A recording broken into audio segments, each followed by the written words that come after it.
Ikaze kuri DLF@Olivier.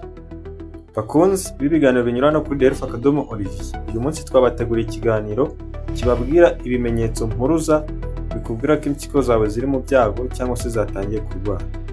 Ukurikire kino kiganiro kugeza kirangiye kuko ntago wamenya ikimenyetso ufite wasanga ari kiracyanye.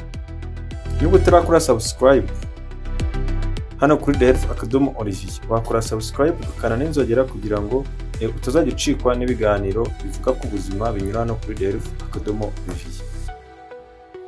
Ubundi mu busanzwe impyiko zacu zisanzwe zidufitiye umumaro ukomeye, aho zidufasha mu kuyungurura amaraso zisohoramo imyanda, ikindi zikadufasha mu kuringaniza imyunyungugu umubiri wacu ukenera, ndetse kandi impyiko zigira uruhare mu kuringaniza umuvuduko. Hano rero tugiye kukubwira ibimenyetso mpuruza 15 bishobora kukwereka ko impyiko zawe ziri mu bibazo cyangwa se zatangiye kurwara, bityo rero ukagana kwa muganga ugatangira kuvurwa hakiri kare. Ikimenyetso cya mbere kikwereka ko impyiko zawe zatangiye kugira ikibazo cyangwa se zatangiye kurwara ni ukwihagarika inkari zirimo urufuro. Ibi biterwa n'uko muri izo nkari haba hajemo ibintu bizwi ku izina rya proteine. Mu busanzwe ibyo bintu ntabwo biba bigomba kuza mu nkari. Iyo byatangiye kuza mu nkari rero biba ari ikibazo. Ikikwereka ko ibyo bintu byatangiye kuza mu nkari ni uko ubona inkari zawe zirimo urufuro nk'uko muri kubibona hano kuri screen zanyu. Ikindi kintu cya kabiri ni uko inkari zawe zizamo amaraso. Uzabibirwa nuko uzabona inkari zawe ziri kugira ibara ry'umutuku. Ubundi mu busanzwe ibara ryiza ry'inkari ni ibara ry'umuhondo ariko wererutse. Umuhondo utsindagiye cyangwa se inkari zisa n'umutuku, ibyo bizakwereka ko impyiko zawe nabwo zatangiye kugira ikibazo. Ubundi mu busanzwe inkari ntabwo zigomba kugaragaramo amaraso cyangwa se insoro zitukura z'amaraso. Iyo rero zatangiye kugaragara mu nkari zawe byerekana yuko zatangiye kugira ibibazo. Ikindi kimenyetso cya gatatu ni uko uzabona inkari zawe zijimye cyane zisa n'umukara. Ibi byerekana yuko mu muyoboro wawe w'inkari hatangiye kujyamo udukoko dushobora kugutera uburwayi bukagera ku mpyiko.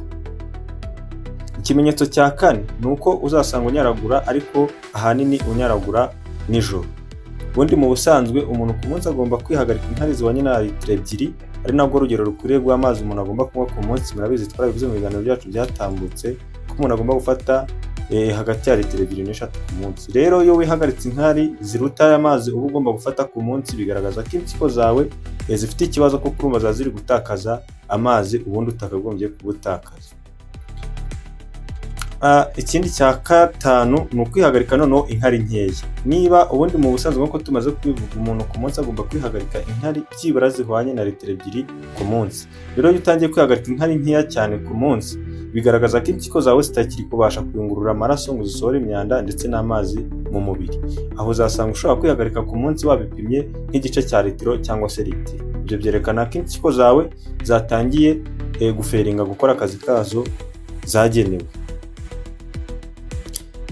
Icya gatandatu, ku muntu watangiye kugira ibibazo by'impyiko cyangwa se impyiko zatangiye kurwara, ikindi kimenyetso kizabimwereka ni ukubyimba ibirenge. Kubyimba ibirenge, ibiganza no mu maso hamwe n'aho twita ku kabumbampuru. Iyo watangiye rero kubyimba ubona utazi ikintu cyabiteye, ahanini ugomba gutangira kugira amakenga kuko biba bitangiye kwerekana ko impyiko zawe zishobora kuba zatangiye kurwara. Ikindi kintu cya karindwi kizakwereka ko impyiko zawe zatangiye guhura n'ikibazo ni uguhorana umunaniro ukabije utazi aho uturuka niyo waba umaze kubyuka ukumva ufite umunaniro. Ibyo biterwa n'uko twababwiye yuko impyiko zidufasha mu gusohora imyanda mu mubiri, ariko iyo myanda itari kubasha gusohoka mu mubiri, cyane cyane nk'umwanda uzwi ku izina rya ureya, iyo myanda igatangira kugera mu bwonko, bituma wumva unaniwe. Ikindi, impyiko bimwe mu bintu idufasha mu gukora amaraso kuko niyo isohora umusemburo uzwi ku izina rya erythropoietin. Uyu ni umusemburo udufasha mu gukora insoro zitukura z'amaraso. Iyo rero izi nsoro zitukura z'amaraso zidahari ku buryo buhagije wumva unaniwe, kuko arizo zidufasha mu gukwirakwiza umwuka wa oxygen udufasha mu guhinduramo ibyo twariyemo imbaraga. Rero iyo izi nsoro zitukura ari nkeya biturutse kuri umusemburo mukeya uturuka ku mpyiko, bigatuma zino nsoro zitukura ziba nkeya, bisobanuye ko n'umwuka udufasha mu guhinduramo ibyo twariyemo imbaraga uzahita wumva unaniwe. Rero guhorana umunaniro ukabije, ahanini utazi aho uturuka ndetse umunaniro ukanawumva unabyutse, bishobora kuba ikimenyetso cy'uko impyiko zawe zifite ikibazo. Ikindi kintu cya munani kizakwereka ko impyiko zawe zishobora kuba ziri mu bibazo ni ukuba udahumeka neza, uhumeka gakeya cyane. Ibi biterwa n'uko impyiko mu busanzwe twabisobanuye ko zidufasha mu kuyungurura amaraso, gusohora imyanda n'amazi mu mubiri. Iyo rero zitari kubasha kubikora, aya mazi aragenda akuzura mu bihaha, bityo rero ugahumeka nabi, uhumeka insigane. Iyo rero bikomeza kubaho igihe kirekire, bishobora kukwereka ko impyiko zawe zifite ikibazo. Ikindi kintu cya 9 ni ukwishimagura. Guhora wishimagura nta kintu cyakubabye cyangwa se nta bindi bibazo wanakarabye, ariko ukabona uruhu rwawe wumva utuntu tukujya wishimagura. Ibi byerekana yuko hari wa mwanda twavuze uzwi ku izina rya urea uba ugomba gusohoka. Iyo impyiko zitari gukora neza, uyu mwanda uguma mu maraso, bityo rero ukaba wagutera kwishimagura kubera yuko uba wagumye mu mubiri wawe. Uyu mwanda rero iyo wagumye mu maraso, iki ni ikimenyetso no twahita tukubwira nuko ahanini uzasanga ufite amaso afite ibara ry'umuhondo, kari agace gasanzwe k'ijisho kaba gasa n'umweru. Iyo uyu mwanda wabaye mwinshi cyane mu maraso, uzasanga kari agace gahinduka umweru. Icyo nacyo kikaba ikindi kimenyetso gishobora kukwereka ko impyiko zawe ziri mu byago cyangwa se zatangiye kurwara. Ikindi kintu twakubwira, uyu mwanda wa urea uzwiho, ari nacyo kintu cya 10 twakubwira, ni ukuba wumva ushaririwe mu kanwa. Kubera ko uyu mwanda uba utasohotse, ahanini wumva mu kanwa kawe ushaririwe niyo waba umaze kurya ibintu biryoshye. Ibi rero bikerekana ko hari imyanda iri mu mubiri wawe itari kubasha gusohoka. Ikintu cya 11 rero, muribuka ko twabwiye yuko impyiko zidufasha mu kuringaniza umuvuduko ukwiriye w'amaraso. Iyo rero zifite ikibazo, hari igihe usanga umuntu yagize umuvuduko ukabije. Rero ku muntu ufite umuvuduko ukabije, nanone ukasuzuma ugasanga bimwe muri bimenyetso tumaze kuvuga hano ruguru, ufitemo ibindi bimenyetso, ushobora kwihutira kujya kwa muganga kujya kwisuzumisha impyiko.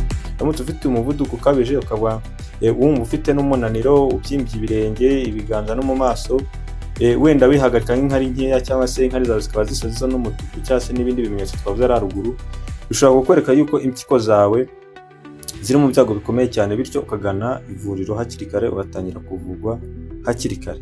Ibindi harimo kugira iseseme ikabije ku mwanya wa 12, kugira iseseme ndetse no kuruka ku mwanya wa 13. Harimo kuba umuntu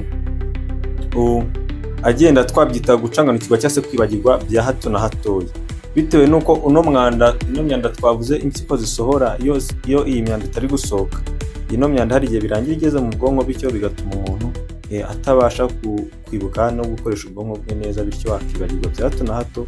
Niba ari n'umunyeshuri mu ishuri akaba atabasha gukurikira byibura n'iminota 30 akurikiye mwarimu, kubera ko ubwonko bwe ntabwo buri gukora neza, bitewe nuko hari uburozi bwatangiye kwinjiramo bwakabaye busohoka. Ku mwanya wa 14 rero tuhasanga kubabara mu mugongo cyangwa se mu rubavu. Niba ukoze nko mu mbavu zawe, hari ahantu wumva imbavu zihuriye n'urutirigongo, aho urubavu rwa nyuma ruhura n'urutirigongo, wumvamo ko harimo imfuruka. Niyo mfuruka rero yo wumvamo uburibwe, nk'uko muri kubibona hano ku mashusho, iyo hari ahantu uri kumvamo uburibwe, ubwo buribwe nanone bugahura no kuba hari ibindi bimenyetso bimwe na bimwe ufite muri bitumaze kuvuga haruguru. Ibi bishobora kuba ibimenyetso simusiga by'uko impyiko zawe zatangiye kwangirika. Icya 15 rero, ni ukwihagarika inkari. Ahanini wamara kwihagarika ukumva uryaryata mu myanya y'ibanga.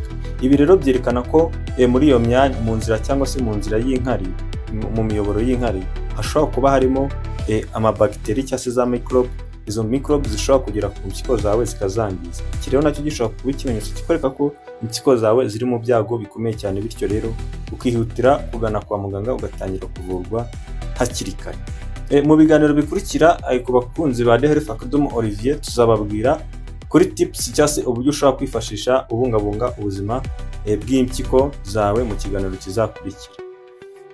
Uramutse ufite bimwe muri ibimenyetso tumaze kuvuga hano ruguru, cyangwa se uzi umuntu ubifite, wamugira inama akerekeza kwa muganga hakiri kare, agakora gusuzuma ku mpyiko, maze agatangira kwivuza hakiri kare.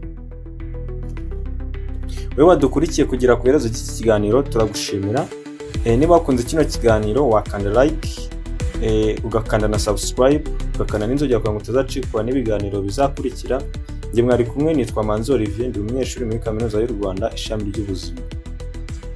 Wakora share ku nshuti zawe, amakuru nk'aya ngaya si byiza kuyihererana, kugira ngo nazo zimenye amakuru meza y'ubuzima. Mwakoze rero kubana natwe muri iki kiganiro, tuzabane ubutaha. Tubibutsa yuko ibi biganiro dukora bigamije kwigisha muri rusange, bidakuraho inama zihariye uba warahawe na muganga, kuko hano tuba dutanga amasomo ya rusange. Rero wakora subscribe, ugakora na share ku nshuti zawe kugira ngo nazo ujye zibona ibiganiro byiza. Ikindi nawe ugakana n'inzogera kugira ngo tuzajye tubana mu biganiro bya buri munsi, utazagira ikiganiro kigucika. Tuzabane mu biganiro by'ubutaha.